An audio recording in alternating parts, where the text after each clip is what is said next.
Boom. Hey, what's up, guys? Listen, sorry for the slow feed if that happens to be the case. I figured I'd still just sort of check in. I like to clock in and still do these YouTube videos and explore the myths of cannabis, what's myth and what's true, and this and that. Today, I wanted to dig into muscle spasms, a real common presentation both in the primary care clinic and in the cannabis certification clinic. So, the reason why it's important to dig into it is just super, super common. Real high chance at some point someone will have some form of muscular strain. One of the more common areas where people have a lot of muscular spasm or strain, that sort of thing, is mostly in the spine, mostly centered in the lumbar spine, where we hold a lot of our stress. That's right at the heaviest fulcrum of the body, where the top half meets the lower half. Right there, we have a whole lot of struggle at the back of that hinge to hold the body up. So right at the fulcrum, if we have low anterior abdominal musculature or carrying a lot of weight, or for whatever reason, direct injury, we can have lumbar spinal strain, consequent muscle spasm. Okay. Same thing, cervical C-spine muscle spasm, muscle strain could be secondary to arthritis, could be inflammation of the nerve, could be inflammation, strain of the muscle, sprain of the muscle, what have you, muscle tear. These things can happen also in the rotator cuff, very common problem. I mean, usually volleyball players, pitchers, overhand motion, that sort of thing, muscular spasm as a result. In the case of the overhand injury to the supraspinatus muscle. All right, for all the anatomy nerds out there, I'm one of them. It's all good. Okay, you're in a safe spot. Look, it's YouTube. Okay, if they gave me a channel where I could just ramble on and on, I know I'm not a YouTube star, but that's fine. You know what I mean? There's still the 1 and 2 people who click in who are curious about this cannabis stuff, and they get just a little bit smarter as a result for it. And kudos to the patients that use cannabis for the muscular spasm, really, because the whole net action, folks, of cannabis is anti-inflammatory. I want to keep it real simple so it's accessible for everyone. Just like a lot of things out there have anti-inflammatory action, NSAIDs, that what makes them powerful is their anti-inflammatory action. They decrease what's called the cyclooxygenase cascade. I tried to be cool and I tripped all over it. Dropped the ball. Whatever. But yeah, net effect with cannabis is really oxidative protection of our nerves. Okay, and by protecting them from oxidative damage, the nerves are healthier and transmit healthier information and can go about their business of transmitting either an electrical signal or a chemical signal across its synapse. All right. So cannabis just does a good job of protecting our nerves and keeping that impulse faithful. In the case of muscular spasm, specifically at the neuromuscular junction, where the nerve ending, all right, the feet of the nerve, the dendrites of the nerve, little fingers, where it touches the muscle, where cannabis becomes effective is in the transmission there. Okay, I believe that's an acetylcholine, ACH transmission. Okay, and when it goes awry, there's some dysregulation either in the uptake of acetylcholine or in the primary sending of that message, electrical impulse problem, what have you. Either way, net result, you have a spasm of a muscle. This could also include restless leg syndrome. Very much includes restless leg syndrome. All of these things are, folks, I know I dig into it a lot, but I like to relate things to a common origin. Anything of dysregulated nervous impulse, these are all cousins of seizure type activity. Okay, it's that rapid EEG activity that sometimes happens on auto, happens to everyone at some point, where they just have a muscle just go ballistic and fire for no reason. These can happen oftentimes falling asleep or just waking up, what are called hypnopompic or hypnagogic events. I could be fumbling over these today, folks, but that's, if you look them up, if you want to do the $30 words, that's what happens. Either asleep or waking up, quick jolt of the hand.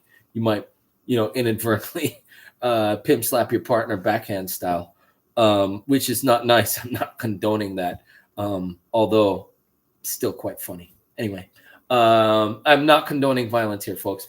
On the other hand, we're trying to treat it. For restless leg syndrome, oftentimes we'll prescribe these drugs like pramipexole, ropinirole. A lot of patients are familiar with these kind of drugs.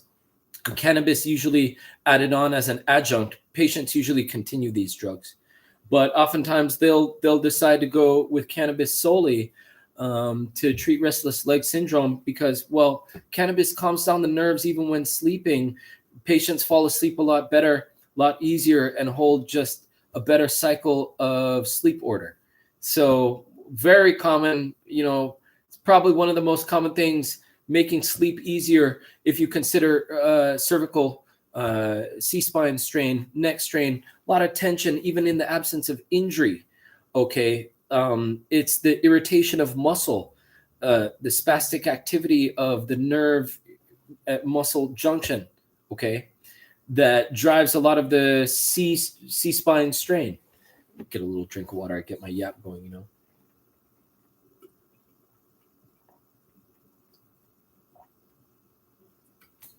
Yeah, whatever. Necessary evil with doing the YouTube video. So, yeah, really, folks, even for C-spine pain, man, I'm going to have to edit a bunch of this out. This happens when you go live, folks. Sometimes I catch a roll talking, start talking, get coughing, and get a frog in my mouth. All right. Good. No crowd booing. That's a plus. If I were on stage, crowd would have booed by now. So you can boo at home. Whatever. Anyway, so as far as neck pain, cannabis very effective. A lot of neck pain will radiate and go up into the head and can cause a headache, neck pain, a lot of co-occurrence with those. So just really long story short, folks, cannabis, a great treatment for it. I don't know, a lot of people have landed on it. Many people have not, with cannabis, with increasing popularity nowadays and a lot more mainstream acceptance in terms of just being a really good wellness tool. I really encourage its use in that aim as a wellness tool, as a curative thing for the most part. No, very good for nausea, great for insomnia, will beat a lot of drugs in those respects. Really good for pain. I don't think it's super effective for extreme pain on the scale of 10. It's good for throbbing pain, certain types of pain, neuropathic pain, that sort of thing, muscular pain. Right. So, folks, that was really the long and short of it. Anti-inflammatory action of cannabis products, particularly CBD, not to be underestimated. I believe CBD is very under-talked about. I think I under-talk about CBD. I'm guilty of it. Let me just say it one more time, folks. CBD is magic. Only thing with CBD doesn't get you the head high. Not everyone wants the head high, okay? Which is fine. You can get a whole lot of magic.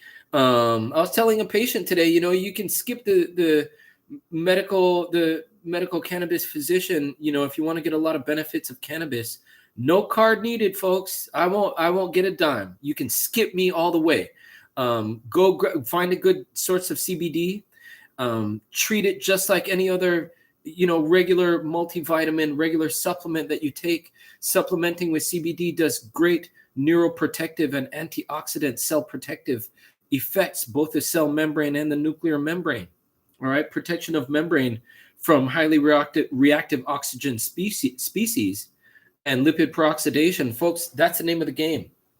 CBD does just that. All right. You want to protect your cells, live long. All right. Protect it from free radical damage hitting the outside of the cell and ultimately hitting the outside of the nuclear membrane, then ultimately coming into contact like a ballistic missile with your DNA. Excuse me. That's how we get DNA damage. We try our best, and for the most part, we repair DNA damage. But, the accumulation of DNA mutations over the course of time, ultimately, that's what leads to senescence, fancy $20 word for aging. And, well, aging, sickness, death. All right, so now we have it in the clear picture what we're talking about here. CBD good to slow that process, at least from a supplemental standpoint, assuming you have other good habits. I won't get into the good habits. I could rant on and on. I'm not really sure if this crowd is into the whole salad talk and doing exercise. We should be, but we'll skip that for next time. I did want to dig into just some little news as I wrap this up. The Cannabis Wellness Expo put on by Arkansas Times. Really, really good magazine. They have their e-magazine as well. They lend a lot of voice to the cannabis news and cannabis culture going on in Arkansas. Big up to Lee Majors, organizes these events. Very nice lady, very well-informed lady. Going to be a lot of good sponsors out there, a couple of cannabis doctors, not just me. Really cool event. So patients, if you're curious to learn more about how the endocannabinoid system interacts with your facets of well-being and keeping the mind and body connected and well, and how to really use cannabis as a catalyst for really driving up the level of your health. I think it would be a wonderful, wonderful, informative experience. Great place to start. Really good place to hobnob with a lot of the industry insiders. I really love that part. Get to talk to a lot of dispensary folks and manufacturers, growers, that sort of thing. Really, really good stuff. So I look forward to it, guys. I'd really love to invite you to join. I'm going to be on the panel again. I was on the panel last time. I fielded some questions, got into some stuff, just regular cannabis medicine stuff. So it was really, really great. Patients out there in the question gallery had a bunch of really, really good questions. A lot of thought-provoking questions, a lot of hot topics, a lot of intersection of medical, legal, the government, taxes, a lot of hot things. Can get a little it's a powerful it can be an emotional subject. A lot of things surrounding cannabis, a lot of emotion, a lot of sort of allure and danger surrounding it, not really from a user standpoint, but it's been a very hyped up thing and can be such a polarizing topic. It's interesting to see the differing opinions in one room talking it out. Let's just put it that way. Hey, listen, guys, thanks for tuning in. Thumbs up. Love to talk to you guys. Love to just get stuff off the chest. YouTube is great. Listen, guys, if you don't have the therapist to talk to, start yourself a YouTube channel, right? You have something. Look at me. I would be the last guy to really start a YouTube channel. I can talk to patients. I can do this sort of thing. But really rambling on in front of a camera like this, it's not what I would have thought would be in my wheelhouse, and it's still a practice, as you can see. But nonetheless, folks, getting the opportunity to get the stuff off the chest is truly a blessing. I recommend folks try and find an outlet to do that. We live in this modern world. We keep way too much stuff inside. It's not healthy. We work way too hard. We're just feeding this machine. The more we can get it off our chest and just get more in touch with our regular human selves, the better off we'll be. So put in your pipe, whatever you like. Listen, guys, have a great night. Bye-bye.